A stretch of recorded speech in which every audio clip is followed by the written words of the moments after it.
Welcome to our channel. ஒரு வழியாக என்றைக்குடா எங்களுடைய காவடி வரும் அப்படின்னு எதிர்பார்க்குற மாதிரி நேற்று வந்து எங்களுடைய காவடி திருவிழா தான் இருந்துச்சு. எங்கள் யாழ்ப்பாணத்தவர்கள் எல்லாமே சேர்ந்து எடுக்கிற காவடி. அப்போ வந்து நாங்கள் மட்டும்தான் பகலில் எடுக்கிற மாதிரி இருக்கும். மீதி எல்லாருமே நைட்டில் எடுத்துருவாங்க. எங்களுடைய காவடி மட்டும் பகலில் இருக்கும். அப்போ மற்ற ஊருக்காரவங்களும் சேர்ந்து காவடி எடுப்பாங்க.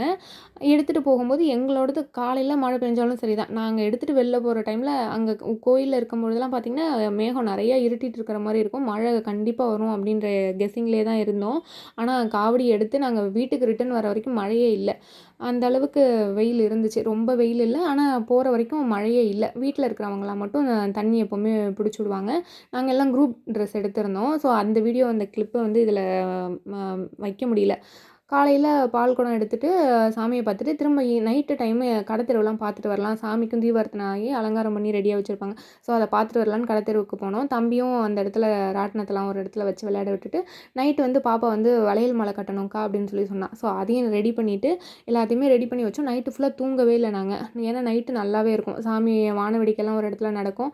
அதுக்கப்புறமா எல்லோரும் பேசிக்கிட்டே இருப்போம். அன்றைக்கி ஒரு நாள் திருவிழான்றனால எல்லாருமே வீட்டுக்கு வருவாங்க. ஸோ எல்லாருக்கிட்டையும் பேசிக்கிட்டு அன்றைக்கி நைட்டு ஃபுல்லாக தூங்க மாட்டோம். 2 மணிக்கெலாம் வான வேடிக்கை ஸ்டார்ட் ஆகிடுச்சு. மழை, சரியான மழை, விடவே இல்லை. பயங்கரமாக இந்த மாதிரி மழை இல்லைன்னு எல்லாருமே சொல்லிகிட்டு இருந்தாங்க. ஸோ எங்கள் வீட்டுக்கு சாமி வந்து சீக்கிரமாகவே வந்துருச்சு. ஒரு 4:30க்கெல்லாமே வந்துருச்சு. ஸோ சாமியை பார்த்துட்டு வளையல் மாலையும் போட்டுட்டு, மழை காலையில் வரைக்குமே விடலை. ஒரு 9:30 10 இருக்கும். அப்போ வரைக்குமே மழை பெஞ்சிட்டே இருந்தது. இது நைட்டு வந்து ட்ரிப்பு ஒரு ரயில் ட்ராக் மாதிரி இருக்கும். ஸோ அதில் தம்பிக்கு ஒரு ரவுண்டு கூட்டிகிட்டு போகலான்னு சொல்லிட்டு பாப்பாவும் தம்பியும் வச்சு கூட்டிகிட்டு போயிருந்தோம். அவனும் ரொம்ப ஹாப்பியாக நேற்று ஃபுல்லாக ஜாலியாக இருந்தான்.